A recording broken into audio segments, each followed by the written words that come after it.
Hi, thank you for joining my session today. My name is Laura Weaver, and I am the Gifted Intervention Specialist and Gifted Coordinator for Bowling Green City Schools. My session is titled Getting General Education Teachers on Board the Gifted Train, and we hope today to provide you with some resources that you can take back to your district and your classrooms immediately. And that I want to emphasize that this session is for the intervention specialist coordinators, and most importantly, general education teachers to help you become more familiar with our gifted population and to help you to make it to gifted land. And that you can see is at the end of our travel here. So we're going to start with our first boarding pass, which will give you some idea of the four different areas that we identify as students. And then to move on to characteristics and how we can serve those students in the general education classroom. I do want to give you a little bit of background information. I came to Bowling Green City Schools in 2012, and I filled the shoes, the really big shoes, of a teacher that retired who had developed the program to such an amazing and awesome program that students love, parents love, the community love. So we had to make a few changes after she left because we first of all had the report card came on board, and then we had Common Core. We had more emphasis on academics. So where her program was primarily project-based learning with enrichment in specific areas of academics in different fields, um, I tweaked it a little bit to bring more curriculum enhanced and enriched lessons and activities to the program so that students could work more in tandem with their general education teachers. So, without further ado, let's move on to our gifted boarding pass.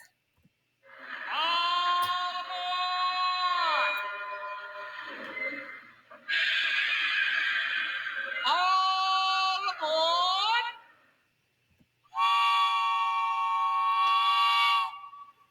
Okay, as you can see, four of the topics that I'd like to cover are students identified as gifted, characteristics of gifted students, student needs in the general education classroom, and then the strategies to get teachers on board the gifted train.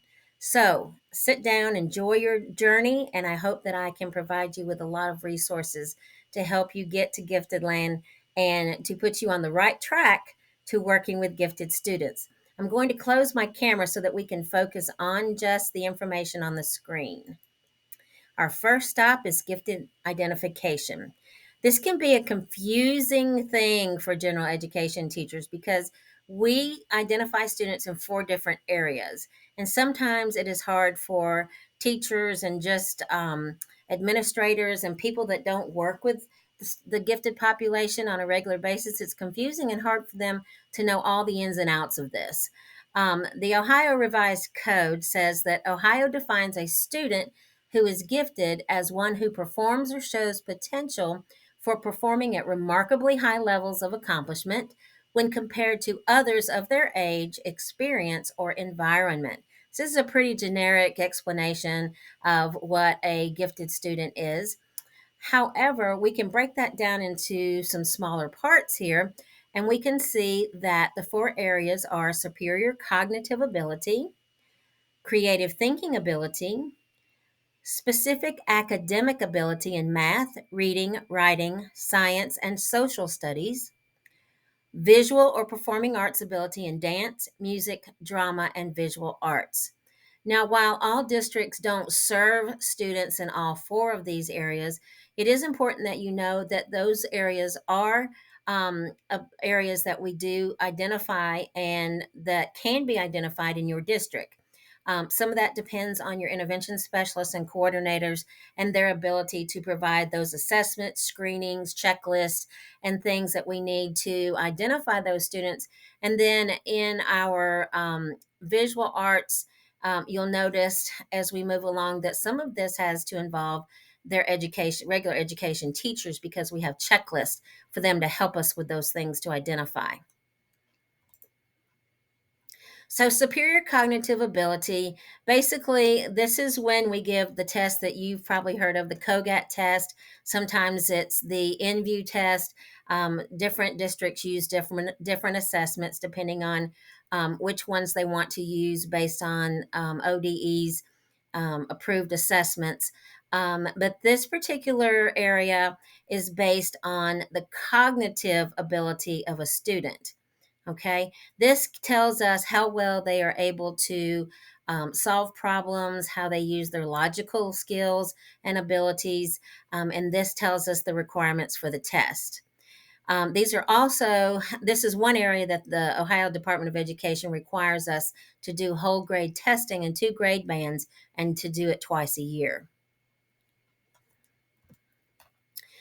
Specific academic ability is different than cognitive because this means a student can be identified gifted in a particular area of academic expertise, like math or reading or social studies or science.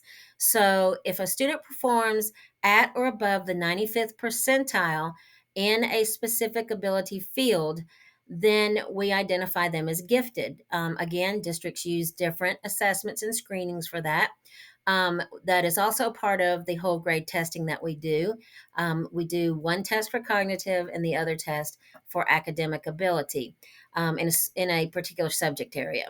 So sometimes this is a little confusing for parents because when I know when I send letters out and I say, okay, your child's been identified as gifted, in the cognitive area, sometimes that's misunderstood as their child was identified and gifted in everything.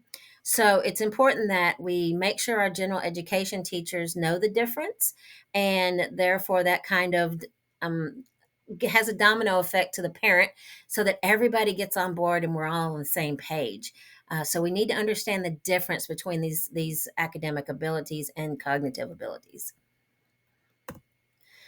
Creative thinking is when a student scores one standard deviation above the mean minus the standard error of measure on an approved intelligent test. And just out of experience, I know that a lot of my students who score the 128 on the COGAT and above, they usually automatically qualify as creative thinking ability because of that score. So this is just another area of giftedness. You may or may not service this in your district, but you just need to know this is one of the areas that we do identify students. And then finally, visual or performing arts. Again, students are have to demonstrate and are screened for this particular area. And also, this is where the general education teacher comes into play. They help us with an approved checklist of behaviors that helps us to know whether or not that student performed an audition or shows a display of artwork and can tell us if they are truly identified as a gifted student in that area.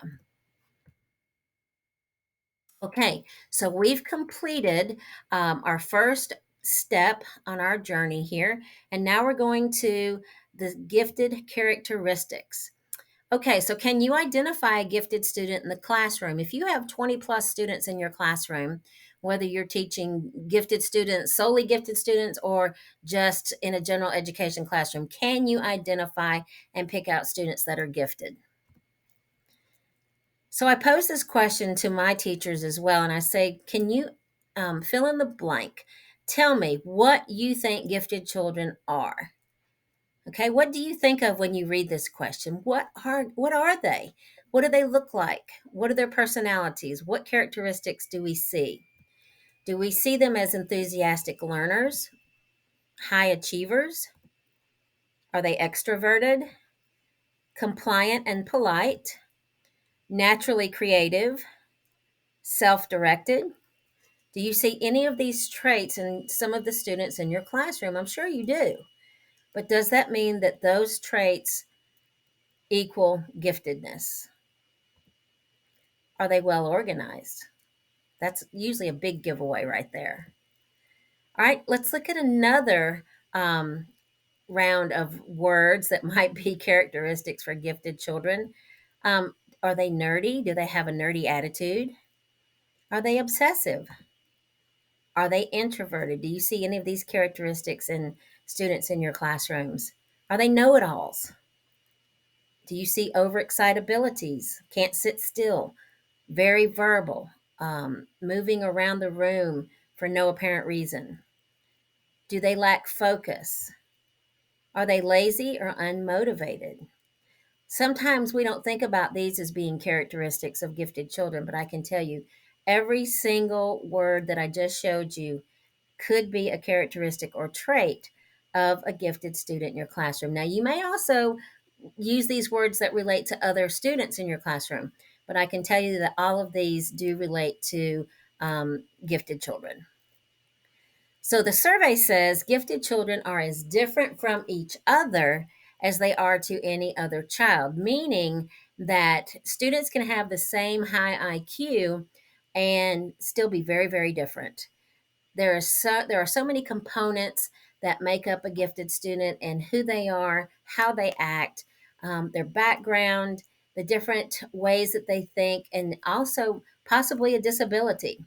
So we tend to have use generalizations. I should say we tend to use generalizations when teaching others about our unique population. Sometimes we describe them with a variety of characteristics, like I just showed you, and sometimes we do that so that we can help others understand gifted children, especially our general education teachers who deal with them on a daily basis, and they see how they act and they're really not sure why they're doing that.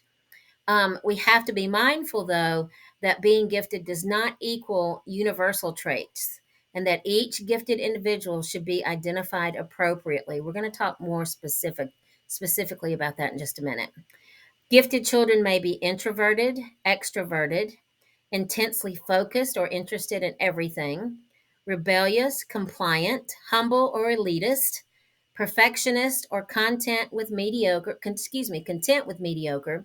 They can be nerdy, they can be hip, they can be happy, sad, thoughtful. Sometimes they're angry, sometimes they're very curious, compassionate, social, devious, and so on. Um, I have students that fit every single one of these. So let's move on and take a look further. If we looked at this group of students right here, could we tell which one of these students is gifted? We have to ask these questions. In a classroom of 20 plus students, which students would you consider gifted and why?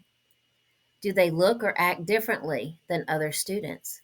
All of these students look differently. And this question is not posed to ask, do they look differently ethnically or racially or anything like that?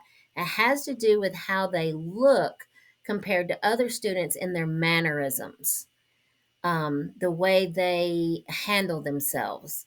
What do they look like when they come into a classroom? Would you consider any of these students bright or gifted? And you might think, well, isn't that the same thing?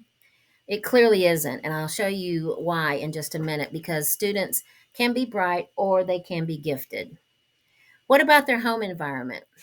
Why do we even think about that? Do we need to understand the home environment of a gifted child as we do with another child that may have special needs, or just a child that is, at grade level and seems to do everything just fine in your classroom?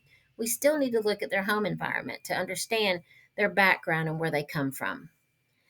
As a gifted intervention specialist, do you only do whole grade testing to get referrals, or do you do gifted screenings for kids that you just suspect? And I pose that question to general education teachers as well. Do you refer students for gifted screening anytime during the year, or do you just wait for whole grade testing? So that works both ways.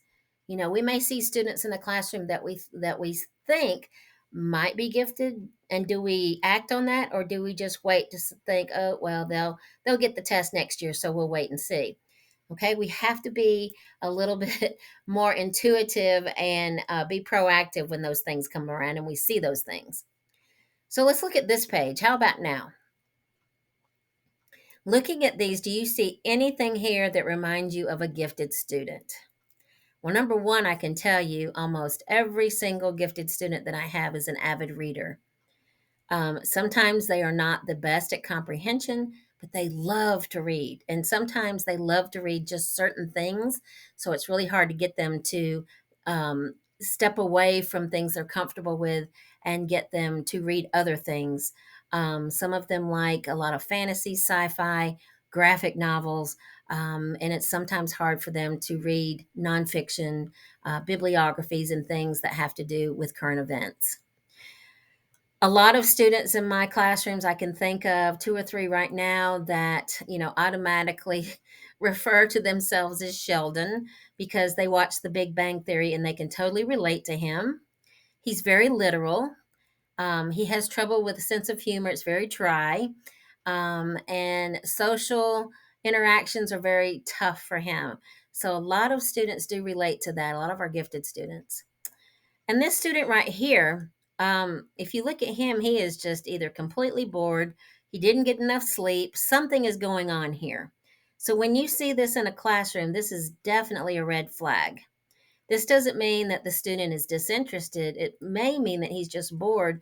And if he's a gifted student, he probably didn't get enough sleep either because they tend to have trouble falling to sleep because of all the thoughts going on in their brain at night. This next picture is definitely a picture of the majority of my students. They come to class without their materials. Their drawers are a total mess. Papers are hanging out of everything. A lot of times they don't have the things they need for their independent study projects. Those things are just trivial to them, and basically they're just glad to be in the right room at the right time. So this is probably a dead giveaway right here. Now, while that may look like a lot of students, I can tell you a lot of my gifted students look like this when they come into my PACE class every day. Um, Gifted students can have forms of autism. They can be on the lower end of the spectrum, and some of them can be high functioning autistic students. They can also have dyslexia. These are part of the disabilities that we talk about in the gifted population. ADHD, we see that a lot in gifted students. Again, the brain is going so fast, the thoughts are going so rapid. They really don't know what to do with themselves. So, movement is how they define or determine what to do. Your class clown might be gifted. As we know, a lot of our entertainers we found out that they were very gifted students, have very high IQs, and were clowns in their classrooms because, frankly, they were just bored. And then this picture down here is one of our favorites in the classroom. I had a student one year bring this and said, Mrs. Weaver, I think this is me. And I said, you know what? I think you're right. And he said, would you please put this up in the classroom? He said, we can all really relate to this. So this is still in my classroom in color. And, this is typical. They are pushing when it clearly says to pull.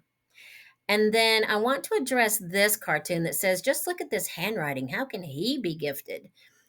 One thing that I've had to address in my classroom is handwriting. Students that are gifted tend to write very fast and at the speed and the legibility of what's going on in their head.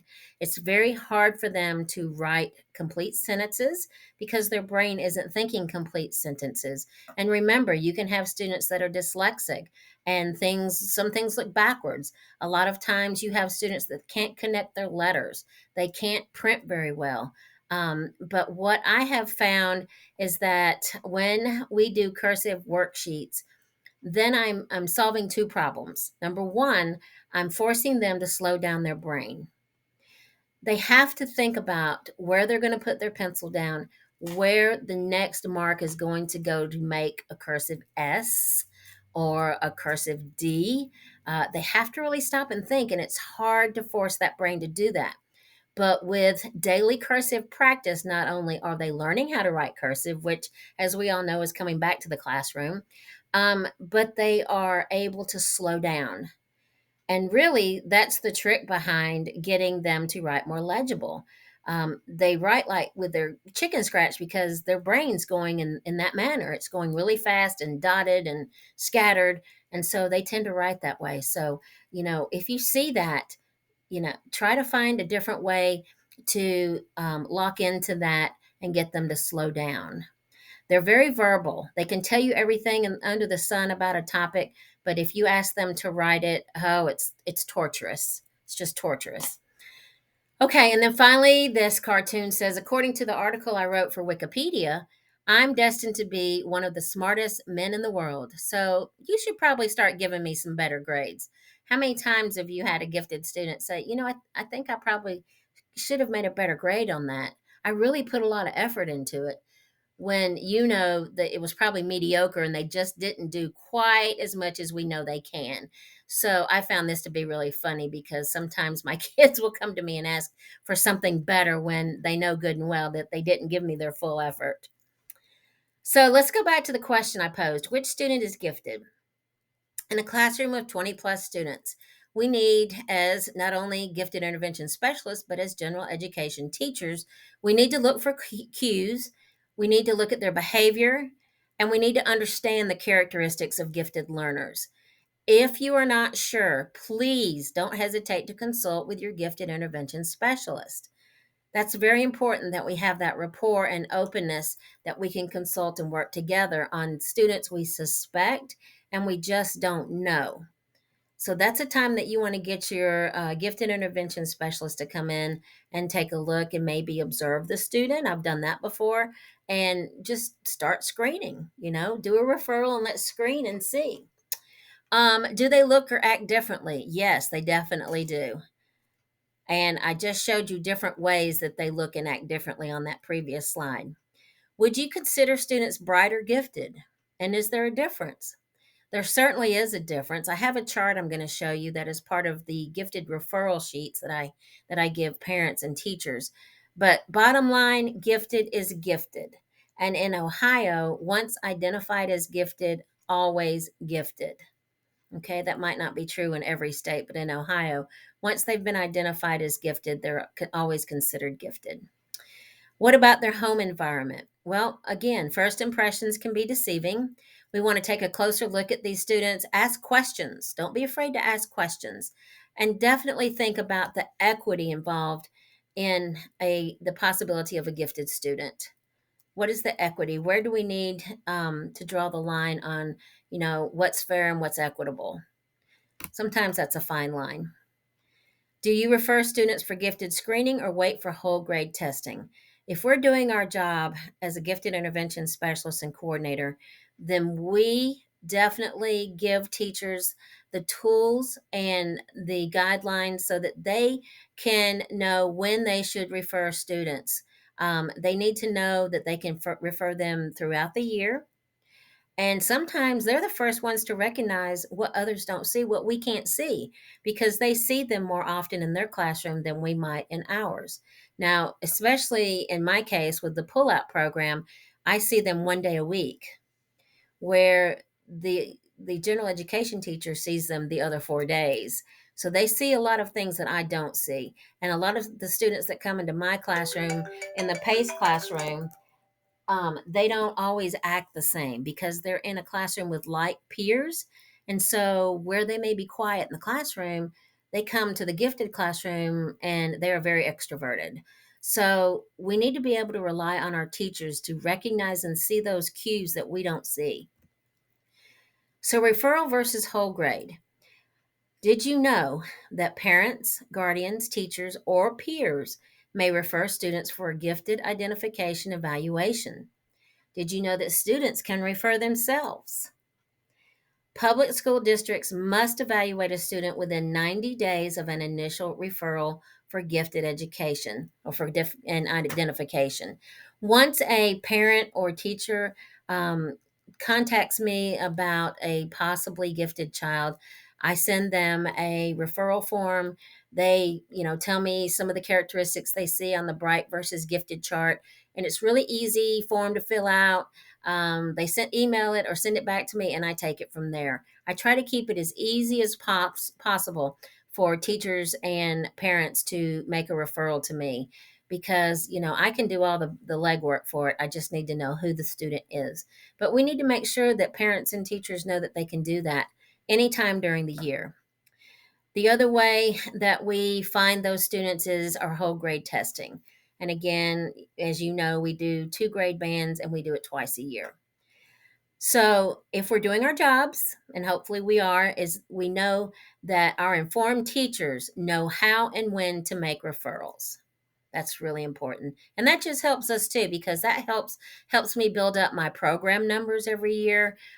When our numbers from the screening, the whole grade screenings are low, I pick up other students that the screenings didn't catch, or it's new students that came into the district, that maybe transferred in. They don't always come with gifted records, and the teacher might say, I had a new student come in, and I suspect they could be a possibility for your program. Well, of course, that's I'm excited for that, and I immediately take the reins and say thank you and start the process. So again, general education teachers need to know how and when to make the referrals. Makes all the difference in the world. This is the chart I was talking about, bright versus gifted learners. This is actually page 2 of the referral documents that I send out to parents on the back page. And I also have it on the back page of the teacher referral. And you can look and see that bright learners may know the answers, but gifted learners will ask the questions. Bright learners listen with interest. Gifted learners may show strong feelings and opinions about things, and they'll let you know if they do for sure. Okay? Bright learners enjoy peers their own age. Gifted learners prefer adults or older peers. So, this is just a good way to compare the difference between the two. These are your high ability students, these are your gifted students.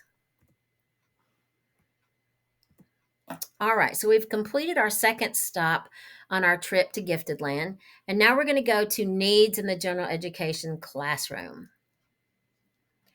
Did you know that the assessment score from the COGAT test, which may be used by your district, could be considered an intelligent quotient or an IQ score?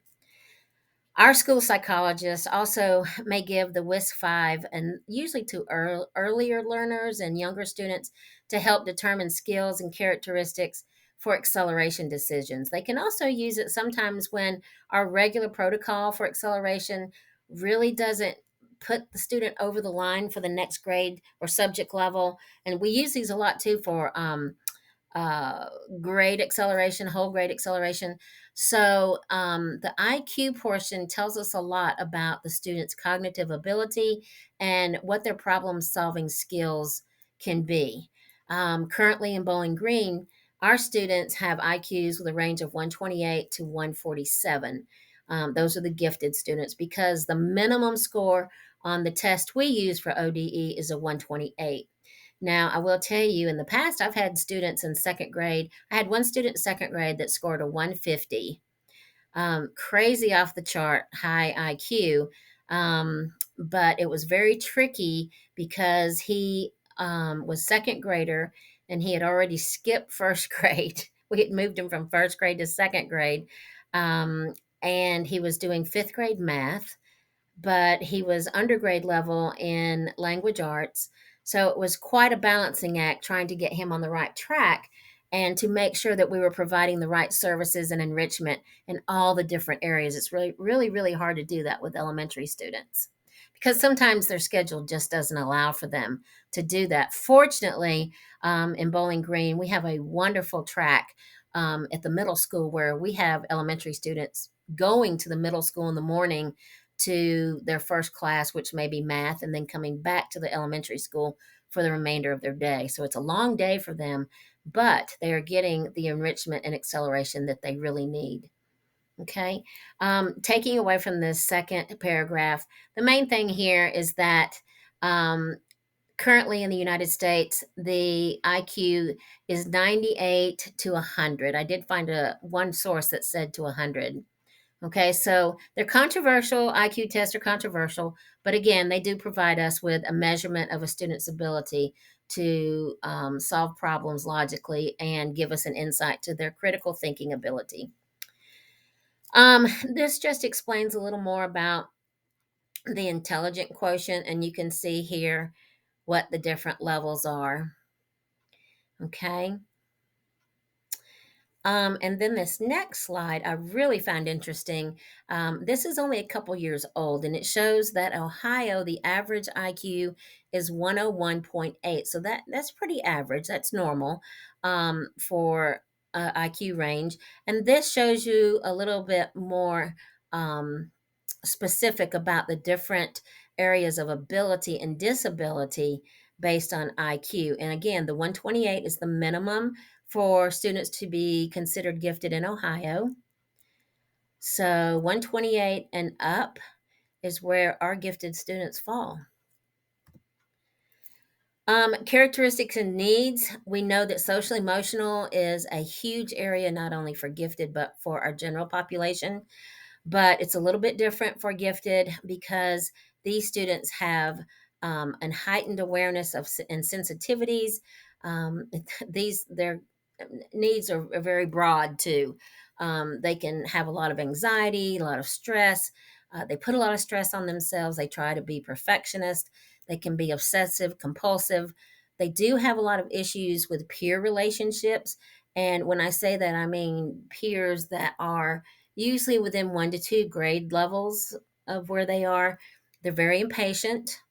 And this is where the gifted intervention specialist again needs to step in, provide that support to the general education teacher to help them understand and become aware of what to look for and how to provide stability for these students in their classroom. This is where collaboration is really, really the bottom line for us to help education, general education teachers in their classroom.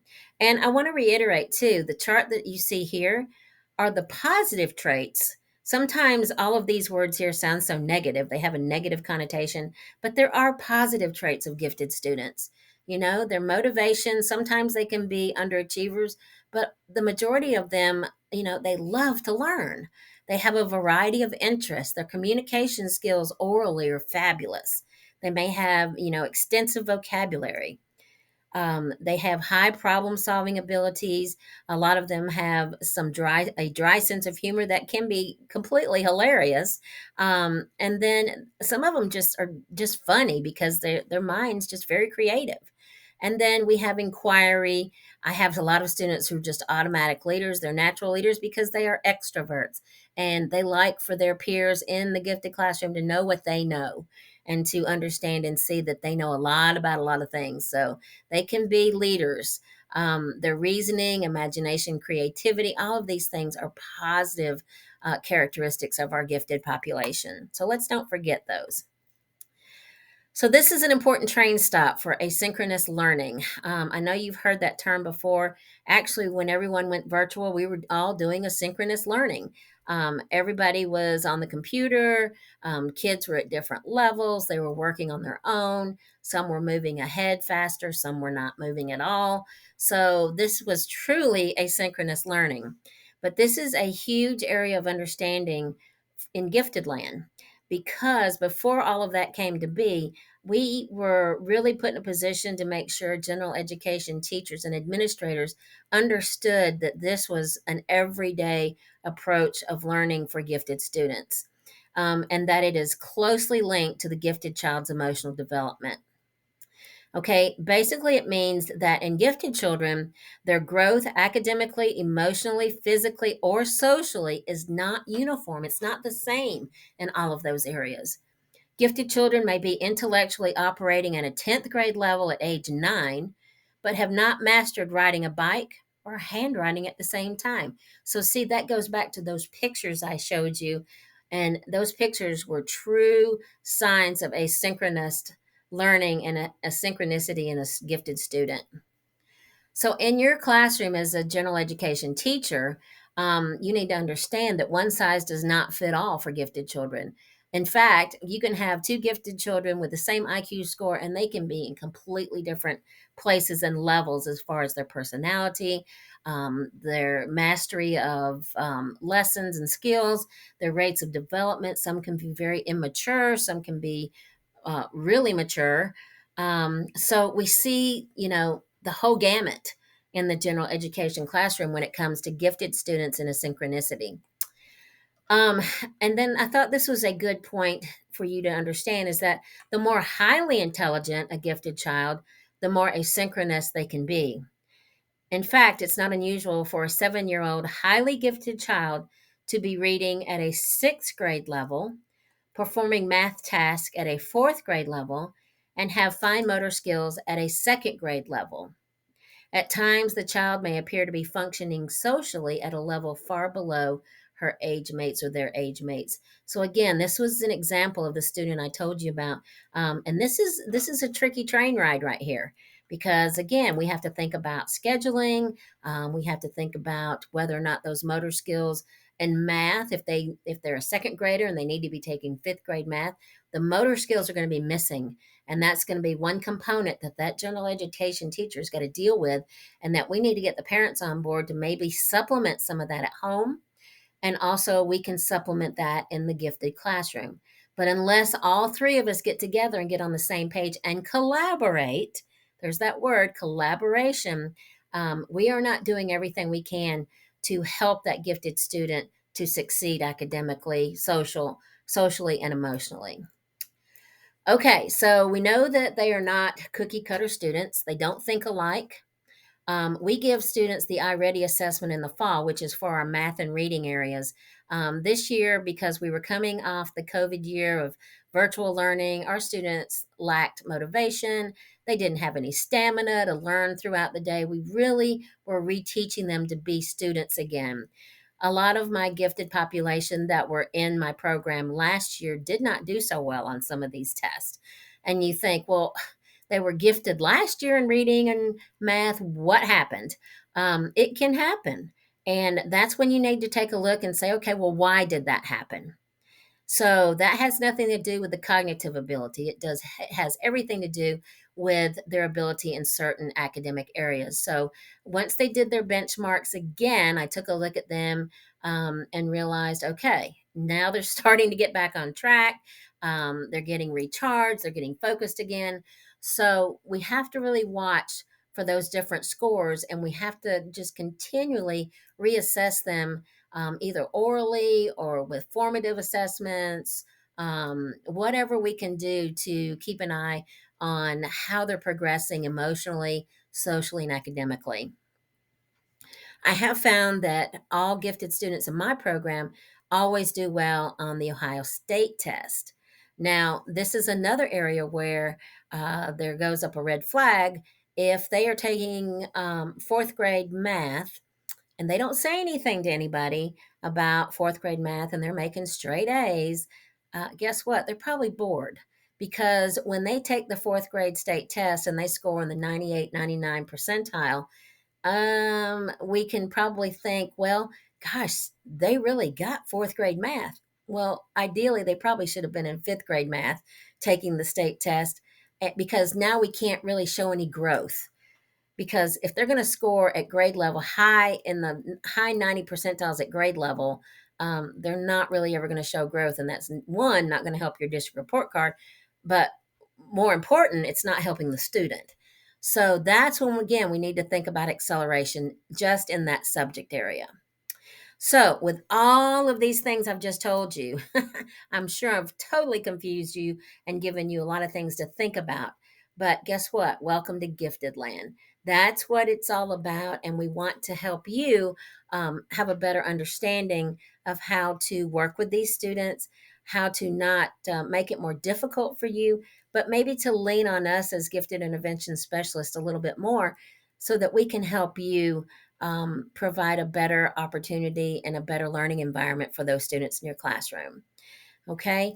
One thing, this just kind of talks a little bit again about the things, the characteristics they have and the things we've been saying. But on average, this is an important line here, 10 to 30% of gifted children have some form of learning disability. And this is where we call sometimes our twice exceptional students. They can have a very high cognitive ability, maybe a high IQ, but they may be 2 grades below level in ELA. They might not be able to write legibly because they're dyslexic. So 10 to 30% of our gifted population do have some form of disability. Okay, this brings us to the dreaded word, the D word, differentiation. I know, as having been a general education teacher for years and now teaching in the gifted classroom, that it can be frustrating, exhausting, confusing, and just downright daunting some days. Um, in fact, when polled about teaching gifted children, and this has happened in my district as well, over the years, I've talked to general education teachers about my students and how they're doing in their classroom. And, sometimes they have indicated that they become resentful because the students are obnoxious and they don't want to comply with what they're doing in the classroom, or they try to outsmart the teacher. Sometimes they know more about the math than the teacher, and that's a hard pill to swallow when you've graduated from college, and you know your subject, but you have, a student that comes along and they already know how to do algebra in a third grade classroom. So it can be very challenging.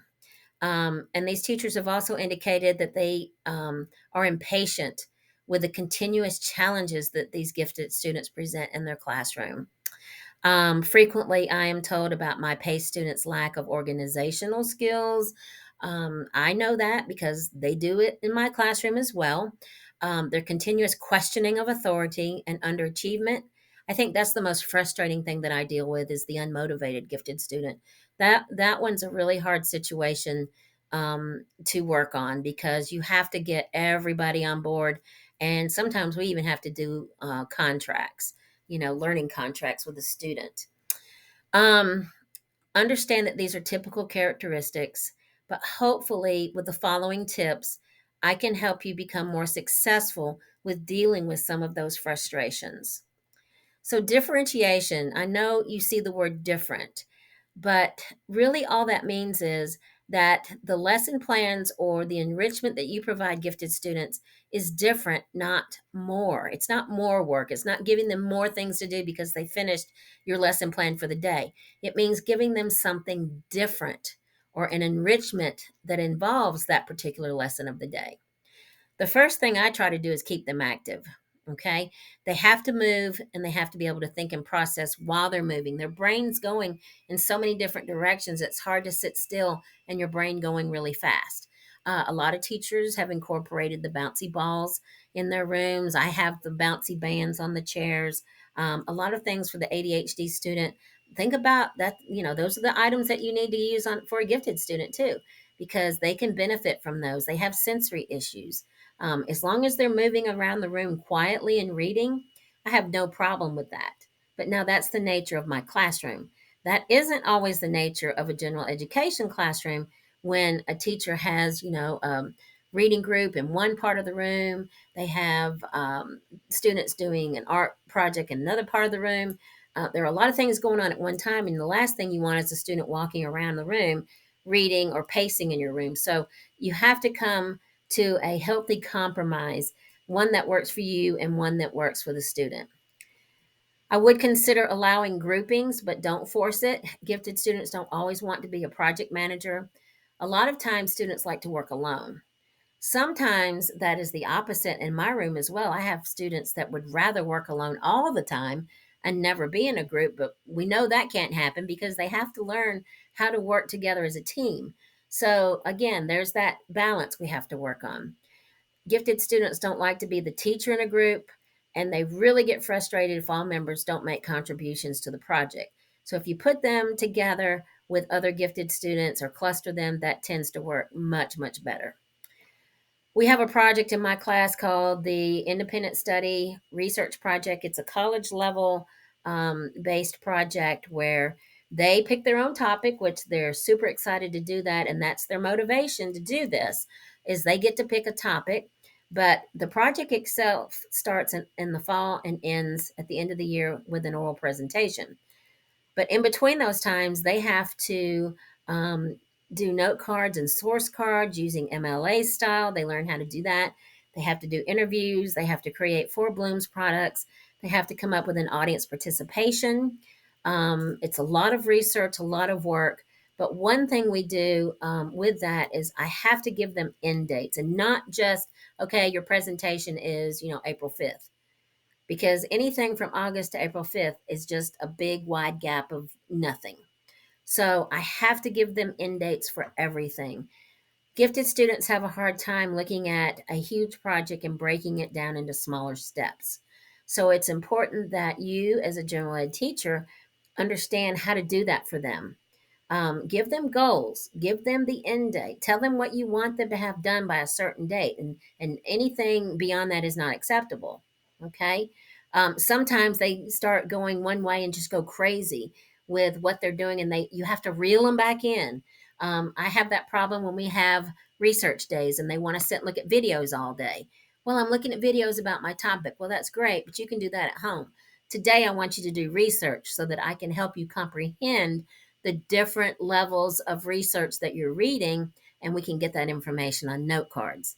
So sometimes you just have to say stop and let's refocus. And don't forget, you've got that end goal and that deadline ahead. Be patient. Remember, don't try to figure it all out, what they're trying to think and what they're doing, because you won't.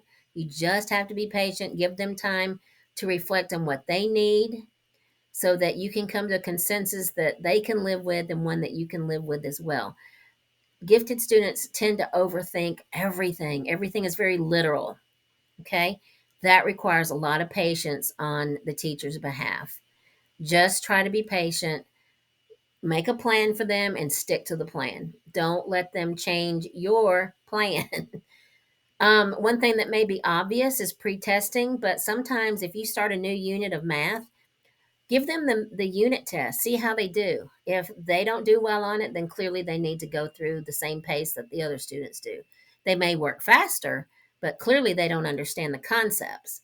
But if they master the majority of that unit, then you don't want them to sit there and work through the very beginnings of the unit and the basic parts of that unit. Let them go ahead, work ahead at their pace. Keep um, giving them assessments and seeing how much they're actually mastering. Not that you have to make all of these big things, but one or two questions for each thing that they've worked on. Make sure they are getting those basic concepts. Clustering again can help with this. If you put all gifted students that have mastered a similar amount of study, put them together, let them work together. Not that they're giving each other answers or finding answers, but they will work together and work more comprehensively as a clustered group than they would if they're necessarily on their own or just being allowed to go ahead. Compacting is a word you may have heard. Offer the most difficult part of the lesson first. We want to compact the curriculum instead of stretching it out to where they have to do all of it. If you're giving your class 25 problems of math today, and your gifted student can do 5 of the hardest ones, I'd let them go. Move on. Clearly, they understand it. If classwork is involved, really all you have to do is give them an extension activity. And I tell you, some of the books we've adopted have enrichment sections in them already. So you can take anything you're doing in the classroom, turn it into a STEAM project or a project based something, and there's your enrichment. Don't recreate or reinvent the wheel. Don't make it hard on yourself, and don't spend a lot of time and extra time differentiating for a gifted student. Again, give them the most difficult thing first. Use that compacting. Let them throw away the part of the curriculum they already know. But that will also free them up to work on more challenging content. Let them give you suggestions on, what would you like to do with this? You already know the content, so how would you take this one step further? So give them options and let them be the ones to facilitate their own learning. Offering choice is huge for students. If you're doing classic novels or you're doing a reading group, give them, maybe 5 choices that you're okay with, that you feel like are acceptable above reading levels. Let them choose, because then they will do it. They really do benefit when they have the freedom to pick their own type of study. Also, you want to think about planning for tiered learning. Carol Ann Tomlinson is an excellent advocate and author of gifted learning. And she talks about using the backward design, where you don't necessarily start with the lowest thing first and then add on for gifted students, but that you plan a lesson that's challenging for high end learners first, and then differentiating for other learners by providing supports that enable them to access the more sophisticated learning opportunity. In fact, it replaces the more common practice of planning for mid range performers, then extending that lesson for advanced students. Okay. So it's kind of like a backward design where you want to put not only the end result first, but you might want to make it challenging for the high end learners, and then, you know, make it fit for the other kids. And that way everybody's happy. Clustering, I've talked about. One caution: don't group gifted students with lower ability students. They don't like it because normally they end up doing all the work. They get frustrated, impatient, and they will eventually give up. And now nobody's working. So try to keep them with clustered with students of their same type of learning level. Don't hesitate to throw in some project based learning. You know, have them do a project with whatever you're working on. They love to create things. Something that's STEM related can be added to anything. And again, I mentioned the enrichment lessons in current textbooks. Don't be afraid to use those. They're already there. They're lesson plans that are in your textbook. Go ahead and use them. The main thing is, don't be the teacher that doesn't at least try some of these and just says, well, I'm just going to do nothing. It's too difficult. It's just, I don't have time. Okay. You want to be the teacher that tries at least one or two of these things. You don't have to do them all, but try a few things to see if it will work. Okay, and then I wanted to give you a little view of what it's like for a gifted student. We have a thing called the 8 gripes of gifted students. This is pretty common when you go through gifted certification or you're learning about gifted students. These are the 8 great gripes. And one is that no one explains what gifted is all about. Seems like it's a big secret. um, One thing we do in the PACE class is we work on the psychological side of being gifted.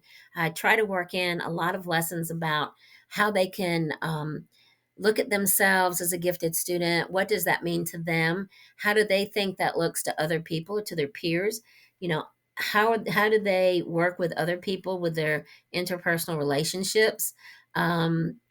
We talk a lot about what they feel is important to them as a gifted student, and how we can adjust to our peers and make them understand that we're not the smartest students in the world.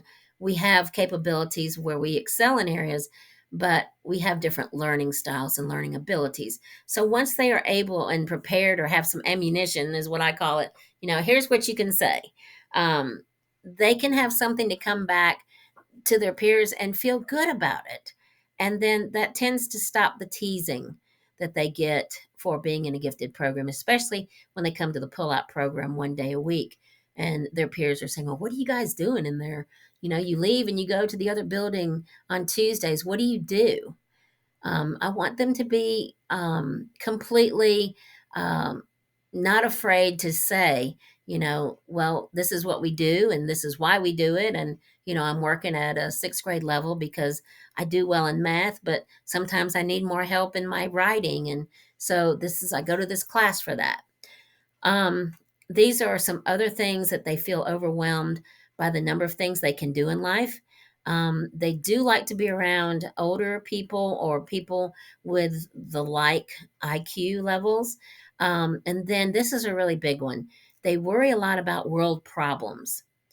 And the reason they do that is because they're constantly thinking, reading, they see the news, they hear what's going on, but then in the same turn, they feel helpless to do anything about it. So this creates a lot of stress and anxiety for gifted students.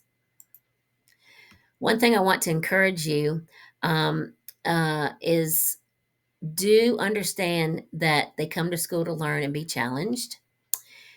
Do encourage high ability students to take on challenges because they're often used to getting good grades. Gifted students may be risk averse. Sometimes they don't challenge themselves because they like to get all A's and they fear failure. So you have to encourage them and push them a little bit harder because sometimes the fear of failure is not a good thing for them. They need to get past that and understand it's perfectly fine to make a B sometimes. We get past that, we move on. It's okay. World doesn't end. Do involve parents and other teachers in your grade teams to help students take charge of their learning. Again, I hope that you will become their facilitator and let them kind of take charge of where they go with the academics in your classroom. Love this cartoon. If you know your child is gifted, you know your child is gifted when he knows everything there is to know about giraffes, which is totally out there. Who does? Gifted students. And chess, that's one of their favorites. Top 40 music, and Humphrey Bogart movies. So they are very diverse in the things that they like, the things that they focus on, and can be totally different than other kids in your classroom. Something to think about. Labels didn't work for the Sneetches, and they don't work for us. This is from the viewpoint of the gifted student. I love that cartoon. And then a lot of days I feel like this. There were occasional moments when she questioned her decision to work with truly gifted students. I mean, look at this kid. He's already upside down playing the piano, and she's probably just now starting with the basic scale. All right, so we've completed the third stop of our train track trip to Gifted Land. We're going on to strategies. So, hopefully, with all the information I've given you again so far, we're going to take one more step at the final station where I hope to help you as a general education teacher or a gifted intervention specialist and coordinator come to an collaboration stage and be able to work together in different ways. All right. So, first of all, if you are a collaborator, gifted intervention specialist, then you're doing it right. We don't want to be the intimidator. I mean, let's be honest. Are we the friend or the foe to the general education teacher? I've been both, and I understand what it means to be both. And I prefer to be the friend and the collaborator.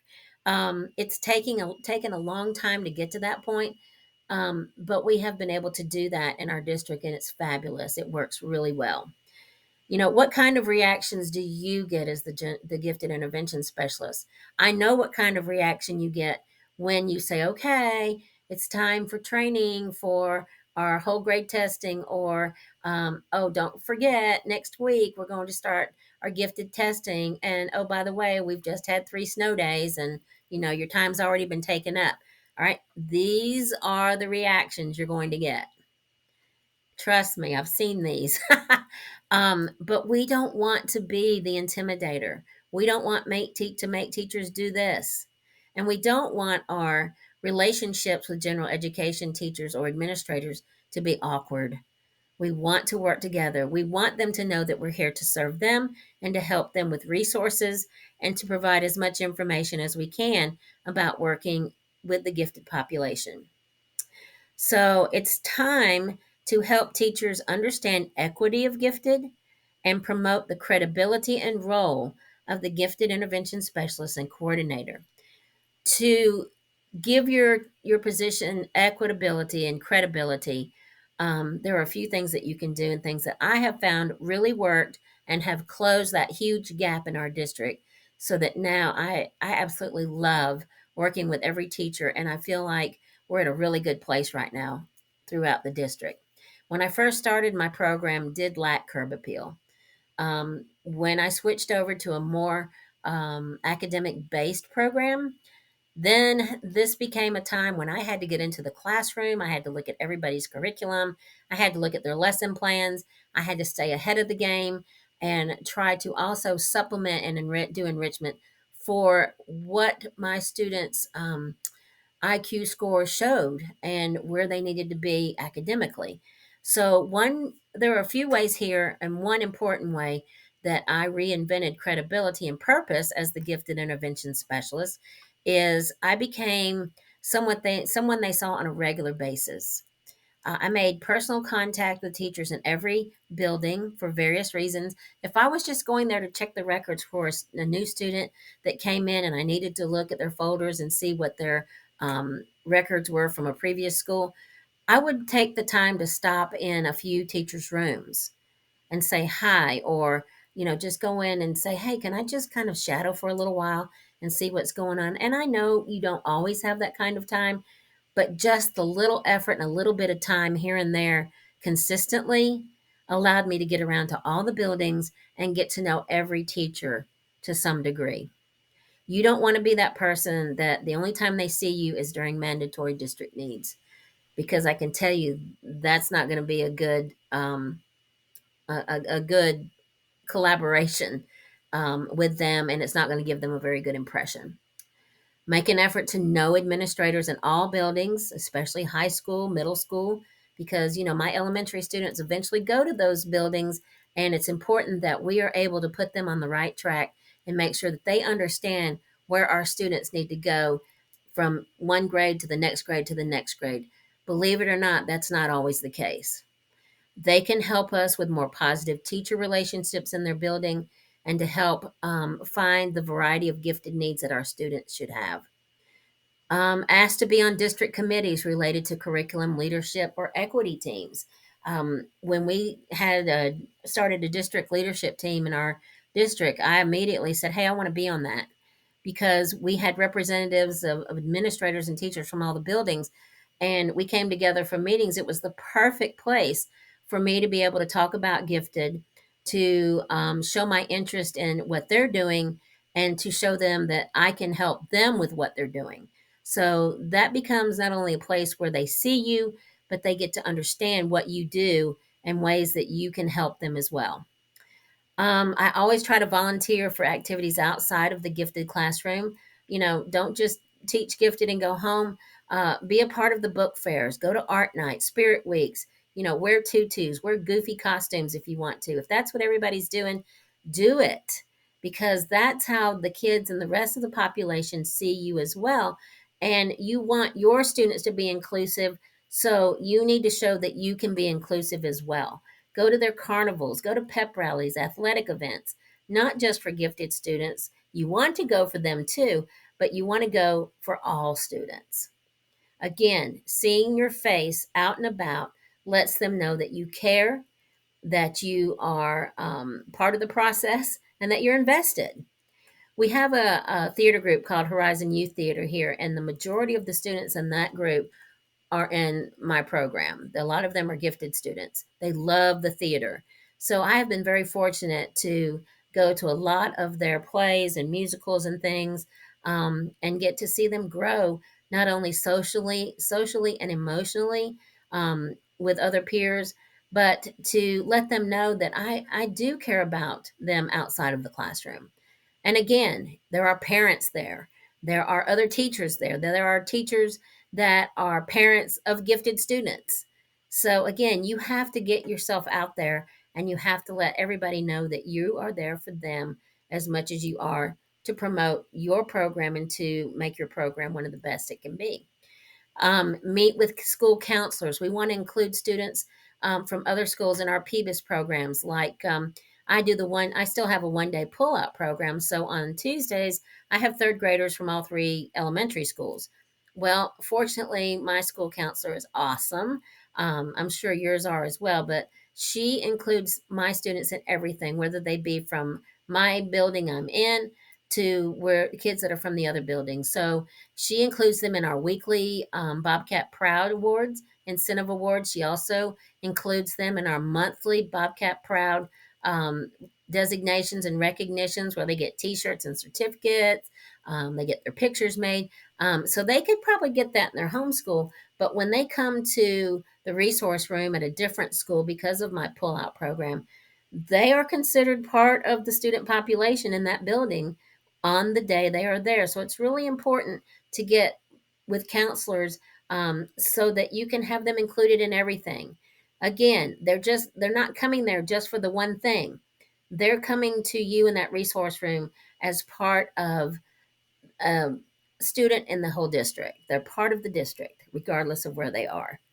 If you just work with students in a classroom and they don't travel, same thing. Make sure they are being included in everything, whether it be positive or negative. Sometimes we have to take a look at the negative behavior that they have. So, this is one way that you can reinvent the credibility of what you do and what your purpose is. I have to deal with student transportation because my kids come from one building to another. I have to know the transportation director. I need to know their bus drivers. We need to be on a first name basis. Sometimes I do go out there and I tell them, I really appreciate you working out the times and schedules for the kids to get picked up in the morning and taken back to their home school in the afternoon. Sometimes I take them treats, and I make sure that they know that I care about what they do for my students as much as they do for the general population. So, this is another area that you just make that connection to let people know, who you are and what you do and why you do it. When you send emails, I have made um, I've given it a really serious thought when I send emails, not to just send it to the one person that may be the main person, like the homeroom teacher. But if I have students I've identified during the year and I have to let the teacher know, of course, I'm going to include the principal, I'm going to include the homeroom teacher, but don't forget about those encore teachers, the PE teacher, the music teacher, the art teacher. They all need to know what's going on as well. Now, they're going to realize that if they're coming to my class on Tuesdays, they're not going to be in their classes on some days on Tuesdays. Well, why not? Why do they have to find out from someone else? So it's really important that you include everyone when it comes to a gifted student situation. Not only does it get your name out there again, but it makes a solid connection with everyone so that they understand that you include them, that you see them, you acknowledge them, and that you feel their program is just as important as everybody else's.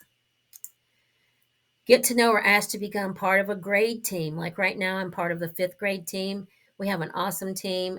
I chose the fifth grade team because I usually strive for my third, fourth grade students to work up towards fifth grade in pretty much everything in the classroom.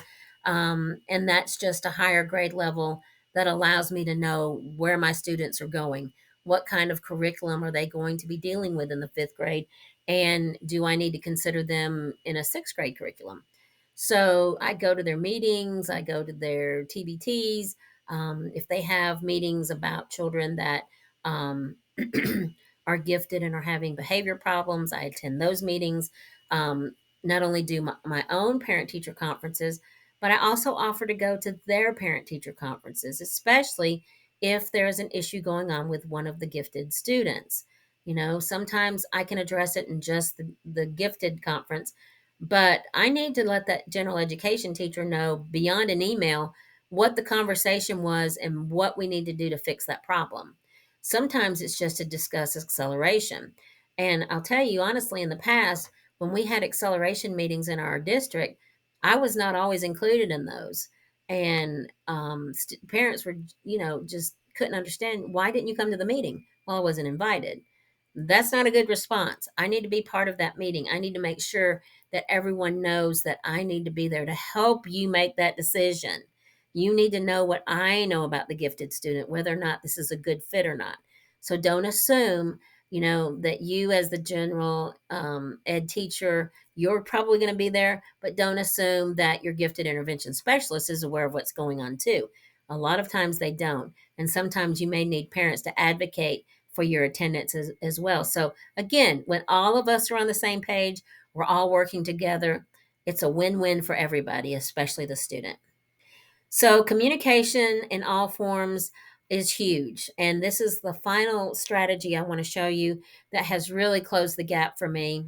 And that is the creation of my newsletters that I did for general education teachers. It helped me close a big gap because the newsletters were not really long. I tried to give it a lot of punch with information that related totally to Bowling Green students, to the district, and then gifted students in general. So I wanted to give you a quick look at some of the newsletters that I've done. This one was the first one, I believe. Yes, this was my introduction newsletter. And I explained why I was sending them. And I know at this point they're going, oh, one more thing to read, one more thing to do. But I tried to give this one a lot of punch and get them on board. So I started out with, you have a gifted student, now what? And I tried, like I said, I tailored this to Bowling Green students, not just general gifted information, but I tailored it to our programs. Again, these are some of the things you're going to see that I had in my presentation. Um, Things that relate to our students. And then, why do we have a pull-out gifted program? A lot of teachers want to know that, especially if they're new and they come to our district. Well, why do you get them for a whole day? That takes them out of my classroom for a whole day. We do a lot in one day. Okay, so I have to explain why that is and where it came from. So this was really huge. This was a huge piece to this letter, and it helps me give this to, if I give this to new teachers or other teachers, then they have a better understanding of the why and how this is different from other school districts. Again, here's our gifted characteristics, just a really quick chart. These are our great gripes. And then I gave them a quiz. And the thing about this, I didn't give them the answers till the next newsletter. So believe it or not, you know how we as teachers, we're very competitive. And so these questions were pretty general, but I also, again, tried to tailor it to our students. And I had teachers emailing me saying, I'd really like to know, what is the average IQ? And I said, hey, you're going to have to wait till the next newsletter. I'm not going to tell you. So this was really an eye catcher, and this really hooked me in with the teachers, and it really made an impression. I always try to include this in a lot of my communications, and this is a wonderful letter that is from one gifted student to another, and it talks about how one gifted student feels really lonely because being gifted is tough. It's hard for them in their classroom because it's hard for them to relate to the teacher. It's hard for the teacher to relate to them, how they have trouble making friends. So it's just a really good piece for teachers to read and try to get an inside look at what it's like to be a gifted student. And then every newsletter, I included my picture again so they know who I am, how they can reach me. And I always try to include this on my emails. I'm here to support you and serve our students. So I guess that's my catchphrase. Another newsletter that I did, this was after a holiday break, and after this was after Christmas, and I gave them some tips for differentiating in the general education classroom.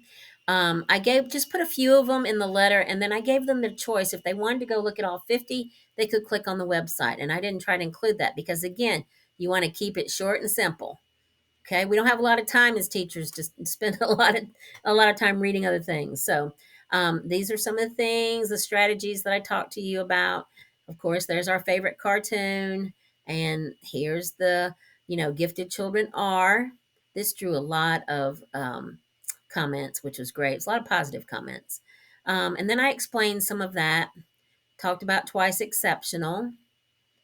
And then how can we differentiate for gifted students in Bowling Green? Well, at that time, we had a lot of different things. We were using a lot of applications and programs. One was Redbird. We had Math in Focus textbooks at the time that had a lot of enrichment parts in it. Newsella, Khan Academy, a lot of different things, Words Their Way. So these were things that we knew people were using in the district, but I don't think a lot of teachers realized that they could use these as differentiation, that it didn't have to be just for everybody or just for certain kids. And they didn't have to create anything. We had it all there for them. So I just wanted to bring that to the forefront for them. And then if they were interested in project-based learning, I gave them 4 websites to go to. And these were really good. I try to pick out really good things that are short and sweet, but have a lot of punch. And I let them choose which ones they wanted to do. And then here are the answers to my quiz from the previous newsletter. And this one, teachers love gifted children. This one got a lot of conversation, but I had to explain why. Okay. And then I talked a little bit about asynchronous development. And oh, on a final note, and notice this isn't big, bold, blaring in your face. Oh, by the way, we're doing gifted testing.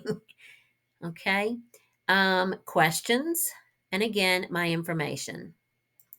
And then finally, testing was upon us. And right before testing started, I sent out this newsletter and I went a little bit more into detail about the fourth grade and second grade testing, when they would be. Um, Also, the fact that during the fall conference, we had Dr. Rachel McAnallen, who is considered Miss Math. She was one of the speakers at our conference. She was awesome. And so I took a lot away from what she had to say, thinking about our math students and the struggles they were having with fractions and different parts of being able to do math, explain themselves in math, following the steps.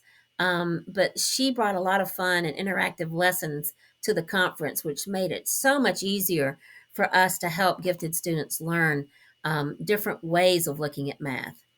And then she did do one session called Focus on Fractions, speaking fractionese. And I loved that. So that was one of the things that I focused on for my teachers to take a gander at. Again, you'll recognize that particular graphic. And then I'm always looking for ways to bring things in the real world into the gifted world and into the general education classroom. And if you watch This Is Us, this was an article, I believe it was in education.com. I really can't remember where I saw this. And then I thought, oh gosh, that's one of my favorite shows. And it talked about Randall, one of the children that they adopted, and the fact that he is a gifted child. He was not really brought as a main character in the beginning, brought out as a main character, but it kind of incorporated into the fact that we soon realized that Randall was different. He was gifted, he thought differently than his siblings. And then um, as the program went on, he eventually went on to a different school for gifted children. So this was a perfect way to rein them in as well, our teachers, and have them understand that, we see giftedness in a lot of different things in the world, right there in a weekly series. Okay, so then I talked a little bit about social and emotional needs of gifted children. And this is when we actually started losing the word smart in the gifted classroom, because I talk to my students about these things that students think of when they think of being smart, what other people think of when they think kids are smart. And so Ian Bird had an excellent article in his newsletter talking about using that word and what it means. So I think this really hit home to a lot of gifted students and also to their parents, and hopefully to the general ed teachers. So again, talked more about Ian's lesson, and then every week we play News Brain, which is a program that I pay for. It's got a Jeopardy style game board. It's awesome. It's like an online quiz bowl, and I thought, you know what? I wonder how many of my general education teachers could score a 400, which is the highest presidential award on one of these weekly quiz boards. So I painstakingly went through and copied and pasted all of the questions from one of our weekly quizzes and gave it to them here on a link. And then I added to the pot that the first four people to score 400 points will receive a $5 Starbucks gift card. You will not believe how quickly the entries started coming in for a $5 Starbucks gift card. Now, I know there was more to it than that. It was that competitiveness that came into play, and they really wanted to see whether or not they could make a presidential score. And like I said, 400 is the top. You can get the presidential award at 300, but there were 20 questions. Normally they're only 30 seconds apiece, but they had as much time as they wanted, and I trusted they would be honest and not use the internet for answers. But yeah, I challenged them to try to do something that the gifted students do. this was huge. This made a great, great collaboration piece. I really feel like I got my foot in the door in a lot of classrooms that normally I would not have even heard from any of these teachers. So this was a good thing. And then again, I closed with the usual stuff here at the bottom. So those are some things that I have done to build rapport, to collaborate, to close that huge gap, and to get general education teachers on board with the gifted train and to help us all get to gifted land. One person that's an excellent resource, and she's also doing some sessions in the Teacher Academy that you are joining. She gives so many resources for parents, teachers, students, anyone that is involved in gifted education. She is called the Gifted Guru. Her name is Lisa Van Gemert. And her page looks like this. And if you'll see at the top, everything that she even does an English class online. But she has a lot of things for parents, teachers, administrators, gifted youth, tons and tons of resources. And a lot of times when I need something for my newsletter, or if I just want to shoot something out to general education teachers for some PD, I may find something here on her website or on Ian Bird's website that I can just say, okay, here, this is worth an hour of professional development. So I might take something and create a lesson plan out of it for the teachers. So there's so many different things that you can use her site for. She has some really awesome stuff that general education teachers can relate to. And she also has ready-made plans, which this is what we all are looking for. Okay, and then finally, I wanted to introduce you to Ian Bird. Ian Bird is one of my favorite gifted speakers. He's a gifted person and talks a lot about what it was like for him as a gifted student and gifted child and what it's like for him as a gifted adult. He has a website called Birdseed. He also has part of his website is Birdseed TV. I would definitely recommend that the gifted intervention specialist subscribe to this every year. He has tons and tons and tons of videos that you can do for teacher professional development. You can, general education teachers can use it. They can set up classrooms for their students to go through some of his lessons and his accelerated, um, challenging activities. So you can also get his information and articles free by signing up for his newsletters.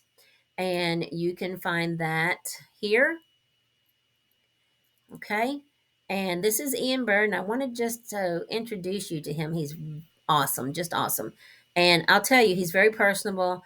And if you email him out of the blue, I promise you, you will get an email right away back from him with an answer. Hello, and welcome to Birdseed TV. I'm Ian Bird, and I create just about everything you'll find here. I'd like to give you an idea of my goals with Birdseed TV. First, it's not more worksheets. It's not more practice problems. It's about moving students up Bloom's taxonomy and getting them thinking. It's for kids who get it and need something different. The videos aren't about teaching grade-level skills. There's already tons of resources to help you do that. Instead, I try to provide opportunities for interesting application once kids understand that skill. I try to answer the question, what do I do with them now? But boy, as a teacher, those kinds of problems are time-consuming to create. So that's what I want to provide for you. I want to empower you to give your students opportunities to think and to think hard. And if I can do that job better, don't hesitate to let me know. I'm a one-person company. Email me and I'll email you back. I really want Birdseed TV to be the resource that I longed for as a teacher and would have loved as a student. And he really does mean that. And once you look into his website, you will see that he has a lot of things for you that will help you with your programs. I wanted to take you to the page that you can see Birdseed TV. This is where once you pay for your subscription, you can sign in and get a lot of the resources. Let's see. I wanted to show you, get a closer look at all the different things that he offers. It will blow your mind. So here are all of his most popular lessons, all the topics that he has. One for teachers, covers a lot of different areas of giftedness. I feel like this is gifted land itself when you get to his webpage because he has so many things that he offers. A lot of these things, like I said, can be used for professional development if you'd like. You can incorporate them into your programs for teachers, for gifted students, for general ed students. There are so many different things that you can use his website for in this Birdsea TV. One thing I do want to show you quickly, let's see. I believe it's up here. Oh, enrichment. Okay. So these are some things that we do. We do four-player chess, the ultimate tic-tac-toe, and he shows you and gives you the templates for these and shows you how to teach your kids how to do these. And this is like tic-tac-toe on the grandest scale of how many different ways you can do it in one page. It's incredible what he comes up with. A lot of things for creativity, Shakespeare summaries, what to do with those, how to incorporate those into a gifted classroom or a general ed classroom with gifted students. Different things about art, paradoxes, other enrichment lessons. The list is unending, never ending. So I would encourage you to take a look at Ian's work that he has online for you. And then the last thing that I get is part of his free weekly things. It's called Curiosities and Puzzlements. And basically, he sends 3 or 4 videos or things that are very cool that kids would find fascinating. And these can be just shown to the entire class. I usually do these when we first come back from lunch and kids are getting back into their seats and they're getting situated. Just really quick little clips of some really cool things. And sometimes it sparks a great conversation. And sometimes it's just something fun to do at the end of the day, too. So let me show you one quickly. Let's see. I like painting dragons. This is painting dragons with a single twisting brush stroke.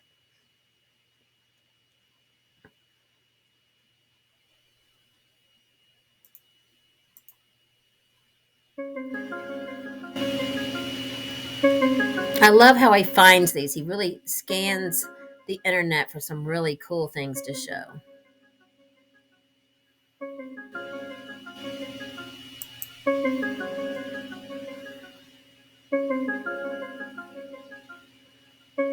This would be great for an art enrichment class.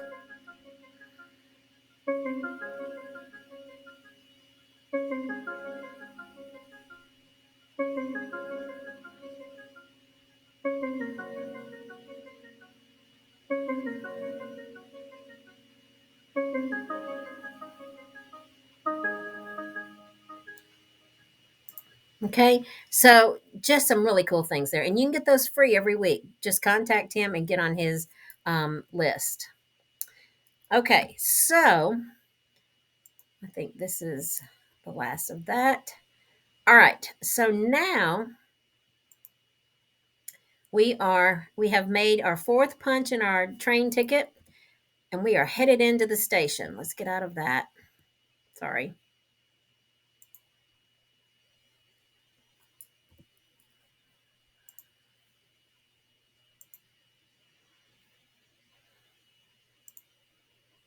Okay, and we're going to welcome you to our final stop, which is Gifted Land.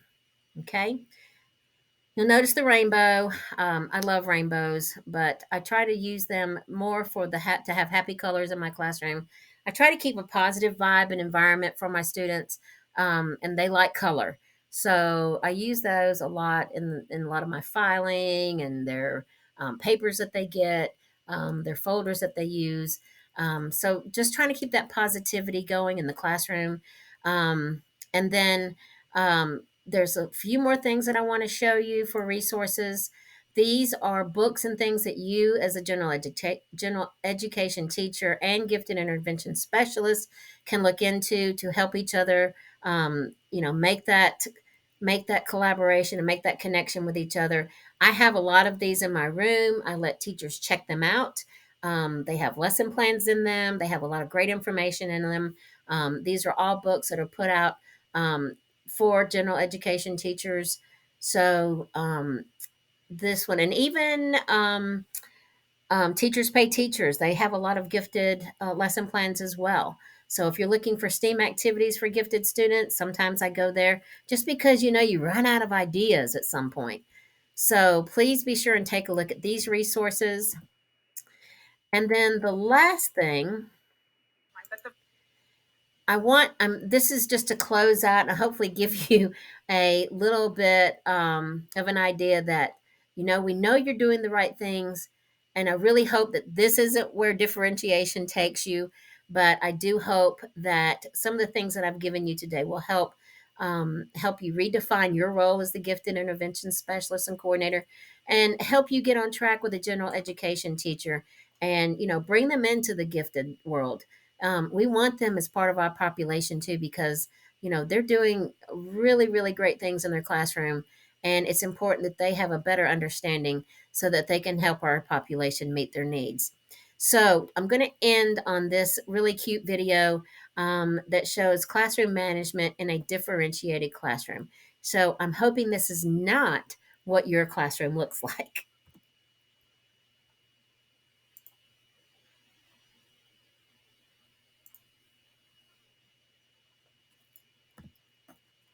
Let's try that again.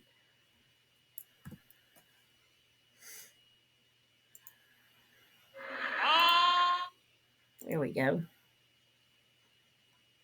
But the fourth point that's up here is the one that I want to challenge you with. I believe that many teachers want to do differentiated instruction, but the thing that hangs them back and frustrates them is classroom management strategies. The teacher who wants to have multiple activities going on or some choice activities, but doesn't know how to orchestrate it. Let me give you a quick example. This is what happens in a classroom if I'm observing and a teacher is trying to do differentiated instruction and they don't have good management strategies. They say, okay, boys and girls, you want to come and gather around for our guided reading circle. Bring your books. And, oh, you don't have your books? Okay, go get your books. I'm going to get the rest of the class started, okay? All right, you guys, you're going to keep working on your writer's workshop, your rough draft. So you'll be sure to get your rough draft out of your writer's workshop folder and get started on that. Got it? Okay, and you guys over here, guess what? You get to choose A or B. Okay, no C today, but you can choose from A or B. Everybody got it? Give me a thumbs up. Okay, great. All right, here we go. All right, guided reading group. Did you bring your response journal to? Oh, you didn't do it? Okay, go get your response journal. I'm going to go ahead and get them started. Get your response journal. I'll see you in just a minute. Okay, everybody, did you? Come on, I didn't say. No, you need to go get your file folders right now, not later. You only have a few minutes, so get your folders and get started. Okay, sweethearts? Okay, all right. And A or B, just decide. A or B, no C, okay? All right, here we go. All right, okay. And so, did you read the book? Okay, great. You didn't read the book. Okay, well then let's chat. Let me tell. Okay, did you like it? Oh, so if you did, okay. Go ahead and tell me a little bit more about it. Did you like? What part did you like the most? Okay. All right. Okay. Keep talking amongst yourselves for a minute. What did I say just a few minutes ago? Get your file folders out and get started. I didn't say C, A or B. No C today. A or B. Now get started. Okay, did you like the book?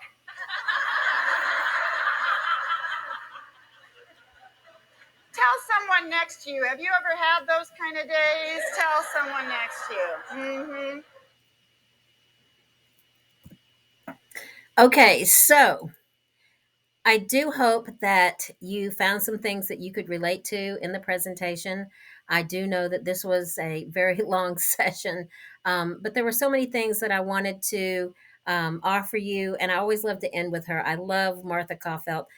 She does such a funny job with her presentations as well, and really hits the nail on the head, because I know I've had those days.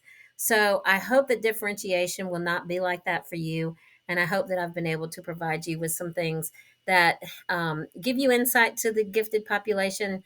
And most of all, welcome to Gifted Land. You've made it to your final stop. And I hope you have a wonderful rest of the Teacher Academy. And if I can ever help you in any way, please don't hesitate to email me at lweaver@bgcs dot k12.oh.us.